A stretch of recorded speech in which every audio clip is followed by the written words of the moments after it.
Rice किङज्यू लगायत अरू दुईजना हाम्रो विशेष अतिथिहरू हुनुहुन्छ आजको लागि र छोरी भोट 2 रेकर्ड भइसकेको छ। यहाँहरू तीनैजनालाई धेरै धेरै स्वागत छ।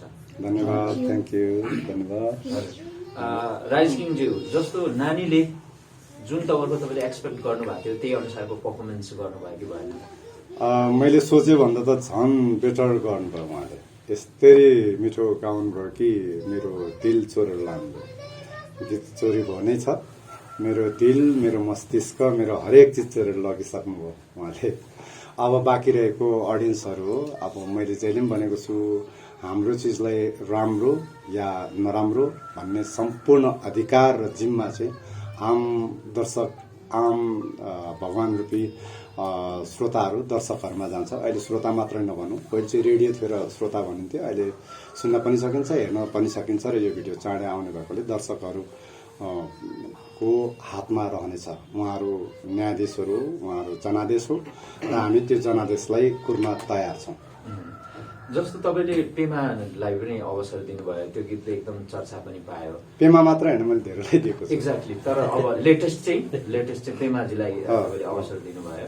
जस्तो पेमा र रुक्सानाको अब आफ्नो आफ्नो छुट्टै एउटा मौलिकता त डेफिनेटली हुन्छ होइन? तपाईँले देख्नु भएको चाहिँ उहाँहरूको अलिकति फरकपना चाहिँ केमा देख्नुभयो? होइन, यस्तो छ, कुनै चिज कुनै अर्को वस्तुसँग दाज्न मिल्दैन, किनकि जुन र घामको कहिले पनि तुलना हुँदैन। जुन आफ्नो ठाउँमा छ, घाम आफ्नो ठाउँमा छ। रुक्साना अत्यन्त मिठो गायकी को अत्यन्त अहिलेको हामीले अबको जेनेरेसनको आश गरेको र अत्यन्त विश्वास लागेको प्रतिभा, र उनी पेमा पनि उत्तिकै विश्वास र आश गरेको प्रतिभाहरू। उनीहरू आफ्नो ठाउँमा जुन छ, आफ्नो ठाउँमा घाम हुनुहुन्छ। त्यो कारणले उनको ठाउँमा उनी प्रथम छिन् र पेमाको ठाउँमा पेमा प्रथम छिन्। जसरी हरेक जातिको झाँकीहरू आफूमा प्रथम हुन्छ, त्यसै गरी जस्तो राईको साकेला आफूमा प्रथम हो, अनि तामाङ जातिको चाहिँ सेलो आफैमा सेलो आफैमा यतिको ट्यालेन्ट छ भने बुझिहाल्नु होइन, त्यो आफैमा प्रथम छ। त्यो कारणले हरेक चिजको आफ्नो झाँकीहरू जसरी प्रथम हुन्छ, त्यसरी नै उनको स्थानमा उनी प्रथम छिन् र पेमाको स्थानमा पेमा प्रथम छिन्। आज मैले जो सोचेको थिएँ, म अत्यन्त सन्तुष्ट यसर्थ छु कि सोचेको भन्दा धेरै राम्रो गाइदिनु भयो। राम्री पनि हुनुहुन्छ, अनि झनै राम्री भएर आउनुभएको छ। र अब यो लिरिक्सको कुरा गर्दाखेरि चाहिँ अस्तिको लिरिक्समा पनि कोइन्सिडेन्स नै भनौँ न, जस्तो रानीको कुरा, राजाको कुरा थियो र यसमा पनि रानी बनाउने कुरा चाहिँ भएको छ होइन? यसलाई कसरी लिने त? यो अब गीतकारज्यूलाई सोधे राम्रो हुन्छ। मेरो शब्दहरूमा मलाई लेखिने शब्दहरू राजाको प्रयोग अस्ति सेवा थियो, हिज मेजेस्टी द किङ, अनि आज पनि रानी उहाँलाई लेख्छु। यो चाहिँ गीतकारज्यूलाई सोध्नु भए राम्रो हुन्थ्यो। मैले त गीत गाइदिएको मात्रै हो। यो संयोग मात्रै हो, यसलाई संयोग मात्रै मान्नुपर्छ। र वास्तवमा मेरो रानीहरू चाहिँ हो, पेमा पनि रानी, उहाँ पनि रानी, र जो मेरो डुएट सङमा हुन्छ म उहाँहरूलाई रानी सम्बोधन गरेर गाउँछु, यदि ट्रेजेडी होइन भने लभ सङ हो। राजन मुकारुज्यू, जस्तो नानीले आज कस्तो प्रस्तुति दिनुभयो? यहाँले त धेरै सृजनाहरू गरिसक्नु भएको छ होइन? रुक्साना त्यसै पनि अब किड्समै पनि यो कस्तो हुन्छ भने, हामी शब्द लेख्नेहरूले चाहिँ कतिपय शब्दहरू मानिसको उमेरका कारण पनि कतिपय शब्दहरूलाई गाउन सक्दैन कि, अथवा कतिपय शब्दहरूलाई उच्चारण गर्न गाह्रो हुन्छ कि भन्ने लागिरहेको हुन्छ हामी शब्द लेख्नेहरूलाई चाहिँ।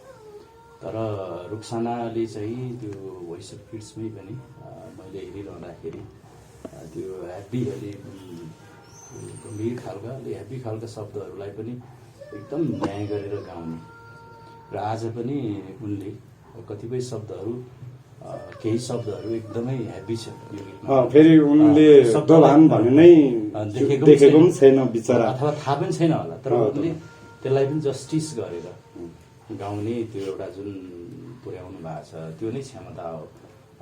मलाई चाहिँ अब अघि त्यो पेमाको पनि कुरा आयो, यो दुवैजना मात्रै होइन, त्यो भोइस किड्समा आएका सबै प्रतिभाहरूले त्यो एकदमै त्यो हेभी शब्दहरूलाई पनि एकदम जस्टिस इजिली जस्टिस गरेर, क्या न्याय गरेर उच्चारण गर्ने, न्याय गरेर गाउन सक्ने त्यो क्षमता राख्नुहुन्छ। रुक्सानामा पनि त्यो छ, आज पनि त्यसरी गाउनु भएको छ। जस्तो यो गीत त अगाडि पनि अब जस्तो भोइस अफ नेपालकै मेनिला मैनालीजीलाई चाहिँ गाउन होइन अवसर दिनुभएको थियो। त्यही गीतको यो पार्ट 2 हो त होइन? के यसमा फरक चेन्जेसहरू के देख्न सक्नुहुन्छ दर्शकहरूले? फरक हामीले यसर्थ छ, उनी वयस्क भइन्, उनी चाल भइन्, तर यो होइन कि चाइल्ड चाहिँ कम आँक्न सकिने र ठुलोले चाहिँ राम्रो आँक्न सकिँदैन। मेलिनाको प्रतिभा देखेर नै मैले एक स्टाटस लेखेर नै उहाँलाई दिएको र रुक्सानाको प्रतिभा देखेर नै दिएको। तर यसमा चाहिँ कोही राजन मुकार्ङज्यू नै हुनुभयो, महाकविज्यू नै लेख्नु भएको छ। हामीले सिक्वेल बनाऊ भनेर बनाएको होइन, एक्ज्याक्टली योसँग पनि रुक्सानालाई यसरी लेखौँ भन्ने थिएन। आउँदा आउँदा हामी चाहिँ कस्तो मुडी हुन्छ अलिकति कलाकार। रुक्सानाको यस्तो प्रतिभा देखेँ कि यति मिठो कि यो गीत नदिरहन, हामीले चाहिँ उल्टो उहाँले अवसर दिइरहनु भएको छ भन्ने लाग्छ मलाई चाहिँ। यति मिठो गाइदिनु भएको छ। अब म यो आरएनबी बिटमा छ, यो पहिलेको पनि झन् त्यस्तै नै थियो। त्यो यति मिठो भूमिका निर्वाह गर्नुभएको छ। मख रुक्साना कस्तो लागिरहेछ अहिले? गीत रेकर्ड भइसक्यो, गीत रेकर्डको क्रममा दादाले चाहिँ एकदमै वाउ दामी भन्दै एकदमै तपाईँलाई एउटा हौसला दिइरहनु भएको थियो नि होइन? कस्तो लाग्यो रेकर्डिङको टाइमसम्ममा? धेरै खुसी लाग्यो अनि राम्रो लाग्यो। अनि आफूलाई चाहिँ कस्तो लाग्यो यो गीत फाइनल्ली रेकर्ड सकिया छ नि त भएको हिसाबमा रुक्सानालाई? हजुर, यो गीत कस्तो लाग्यो हजुरलाई? राम्रो। धेरै थ्याङ्क यू। ओके, अरू एनी क्वेसन रुक्सानालाई? थोरै अलिकति रुक्सानाको आवाजमा आज रेकर्ड भएको गीतै सुनौँ, अनि थप क्वेसनहरू त्यसपछि अझ उब्जिन सक्छ। ओके ल रुक्साना, अनि राजेश दाले पनि गाउनुहुन्छ यो आज रेकर्ड भएको गीत। सपना तिमी नै विपना तिमी नै तर तन चोरी भो, आँखामा तिमी नै निदमा तिमी नै तर दिल चोरी भो। तिमी मेरो सधैँभरिलाई बनन खोजिरहेछु, तिमीलाई म रानी बनाउन। चोरी भयो मन, चोरी भो, चोरी भयो मन, चोरी भो।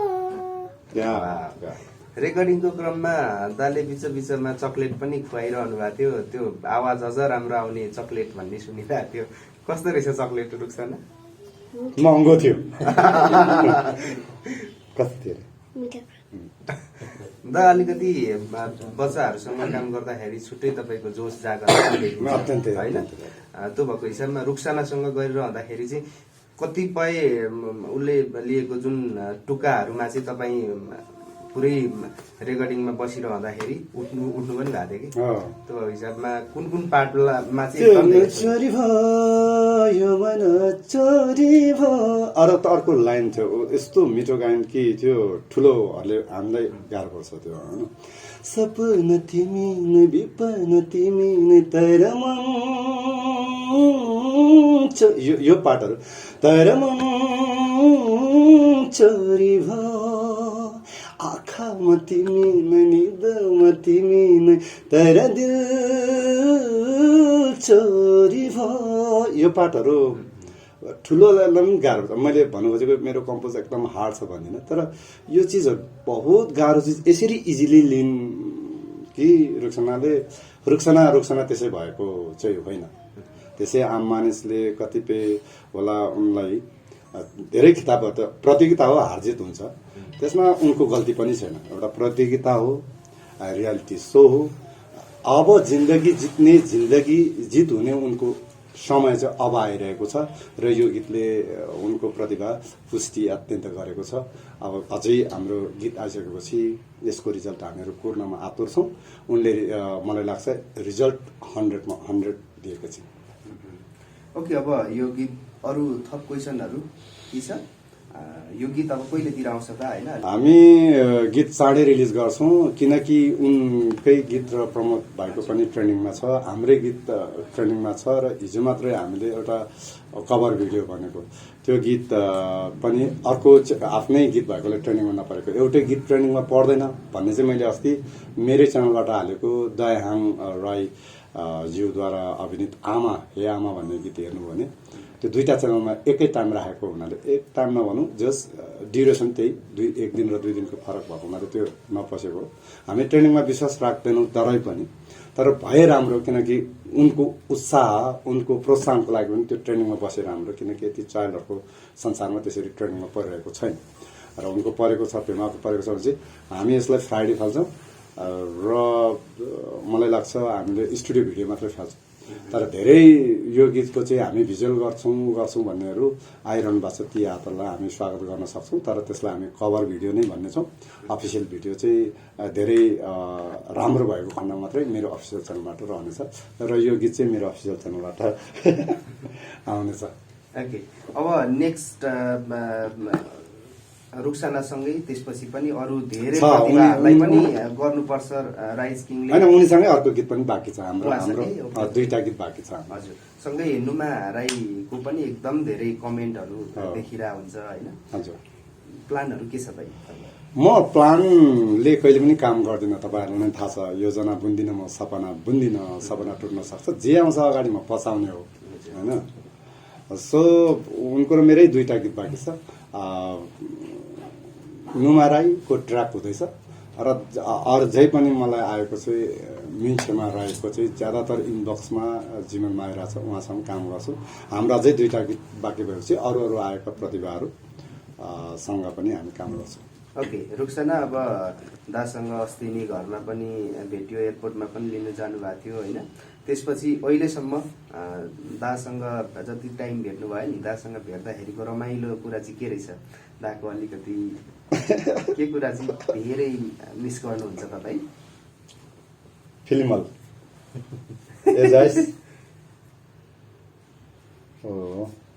उहाँको घरको, हजुर, घरदेखि लिएर सबै। हजुर, राइज किङलाई के कुराले चाहिँ धेरै मिस गर्नुहुन्छ? अब स्वर हो कि फ्रेन्डली हो कि सबै भनेपछि पुगीको दादा पनि मै होइन, राजु पनि मै। चक्लेट चाहिँ मिस गर्दा मलाई थाहा छ, त्यो अमेरिकाको चक्लेट थियो नि त। ओके, अन्तिममा छु, राजन दाईको पनि केही कुराहरू भएको? मेरो त्यस्तो धेरै कुरा छैन। अब हामी चाहिँ विशेष गरेर महागायकजीसँग धेरै जोडिन्छौँ यस्तो कुराहरू। त्यसका चाहिँ 2-3वटा कारण छन्। एउटा चाहिँ दुवैको त्यो सोच्ने तरिका भनेको चाहिँ त्यो चाहिँ अब ज्ञान, बुद्धि, विवेक अथवा चेतना होइन। सबभन्दा ठुलो कुरा त मानिसको चेतनाको कुरा हो। त्यो चेतनाको एउटा कनेक्सनले गर्दा हामी जोडिरहेकै हुन्छौँ। मैले यसो 1-2 लाइन शब्द कोरेँ भने पनि महागायकज्यू कता हुनुहुन्छ होला भनेर सोच्न थालिहाल्छ होइन। उहाँले पनि यसो 2 लाइन जति यसो मेलोडी आयो भने कता होला महाकविज्यू सोचिहाल्छ। त्यो खालको एउटा त्यो कनेक्सन छ हाम्रो। त्यो कनेक्सनभित्र चाहिँ जुन कामहरू हुन्छ त्यो कामहरूमा अब हामीले प्राप्त गर्नु, रुक्सानाहरूलाई भेट्न पाउनु अथवा रुक्सानाहरूले हामीलाई त्यो साथ दिनु होइन, समय दिनु, त्यो सुन्दर कुरा हो। त्यो चाहिँ के को लागि पनि हो भन्दाखेरि भनेको रुक्सानाहरूले यो फिल्डमा धेरै लामो यात्रा गर्नु बाँकी छ। उहाँहरूले यो लामो यात्राहरू गरिरहँदाखेरि पनि उहाँहरूले मैले त त्यो समय यस्तो उहाँहरूको गीत गाएको रहेछु भन्ने पनि एउटा त्यो स्मरण पनि रहनेछ पछि उहाँहरूलाई होइन। उहाँहरू कहाँ पुग्नुहुन्छ होइन, हामी अहिले नै भन्न सक्दैनौँ कहाँ पुग्नुहुन्छ। उहाँहरूको त ठुलो बाटो छ, फराकिलो बाटो छ। त्यति बेला पनि सम्झिरहनको लागि चाहिँ हामी 2जनाको कनेक्सन लाई पनि सम्झिनुहुनेछ उहाँले। म फल्ना मानिसहरूसँग यसरी गएको थिएँ भनेर अहिले त्यहाँ ठ्याक्कै कुरा हुँदै थियो। अरूलाई पनि हुनुहुन्छ भने जस्तो मिन्छामाको लागि म आफैले शब्द र सङ्गीत गरेर अरे वाह, महाराजजीलाई तयारी भइरहेछ त्यो अहिले एरेन्जको काम भइरहेछ त्यो त्यो हुँदैछ। यसरी के हो भने हामीले सबै नै प्रतिभाहरूलाई हामीले ल्याउनै पर्छ। हाम्रो एउटा सामर्थ्यले भ्याएसम्म हामी कति गर्न सक्छौँ त्यसैमा गरेर हामीले ल्याउनै पर्छ भन्ने नै रहन्छ। र यो अब अहिले महागाईज्यूले जसरी रुक्सानासँग यो चोरीबट्टु एउटा जस्टिसपूर्ण ढङ्गले गाउनु भएको छ। यसले मलाई चाहिँ के लागेको छ भने नेपाली सङ्गीत विशेष गरेर नेपाली सङ्गीत भनेर म अलिकति केन्द्रित गरिरहेको छु। नेपाली सङ्गीतमा चाहिँ अलिक नयाँ किसिमले सोच्नको लागि सोच्ने तरिकाहरू चाहिँ अब गायकहरूबाटै आउनु पर्दो रहेछ भन्ने चाहिँ होइन, गायकहरूबाटै आउनुपर्ने रहेछ। गाउन सक्ने मानिसहरूबाटै आयो भने चाहिँ अलिकति नयाँ किसिमले सोच्न सकिने रहेछ सङ्गीतलाई भन्ने हामी यहाँ दिन सक्छौँ। यो त्यसको अर्थ के हो भन्दाखेरि भनेको सङ्गीतकारै भनेर जो सङ्गीतकै क्षेत्रमा काम गरिरहनु भएको छ उहाँहरू चाहिँ एउटा व्याकरणभित्र हुनुहुन्छ, किनभने आफूले पढेको व्याकरणभित्र हुनुहुन्छ। तर गायकहरूले आफैले बनाउँदा चाहिँ फिलबाट गर्नुहुन्छ। म त्यति साह्रो मान्थम त छैन। म त फिलबाट बनेपछि चाहिँ के हुन्छ भने सबैभन्दा ठुलो कुरा चाहिँ फिल हो। फिलबाटै आउने कुराहरू हो। त्यही काम भएको छ, एउटा सुन्दर काम भएको छ। मैले त अब हाम्रो अब दर्शक श्रोताहरू नै हो, उहाँहरूले खुट्याइहाल्नुहुन्छ, हामीले भनिरहनै पर्ने खुट्याइहाल्नुहुन्छ। त्यस पछाडि के गर्नुपर्ने रहेछ भन्ने पनि कमेन्ट आइहाल्छ अनि हामी स्वीकार्छौँ। हामी एकदमै स्वीकार्य छ। राम्रो भने पनि नराम्रो भने पनि त्यही मैले भने पनि त्यो अधिकार सिर्फ आम दर्शकहरूमा जनादेश उहाँहरू नै हामीले काम गरेका छौँ, प्रयास गरेका छौँ। उनले अत्यन्त ठुलो प्रयास गरेको छ र सुन्दर गाएको चाहिँ त्यो सुन्दर गायनलाई तपाईँहरूले आफ्नो सङ्गीत ठाने दिनुहुनेछ भन्ने मात्र विश्वस्त छौँ नै छौँ। ओके, अन्तिममा अब चोरी भो 2 को बारेमा केही छ रुक्सानाको भन्नुपर्ने? चाँडै आउँदैछ, चाँडै आउँदैछ, शुक्रबार आउँदैछ भन्नु पर्यो होला नि त है।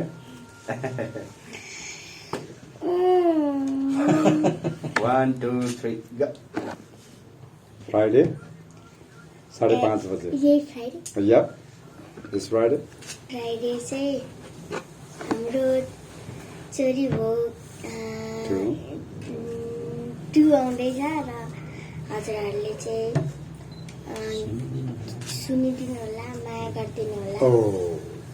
यति भन्नुहोस् त। Thank you so much. Thank you.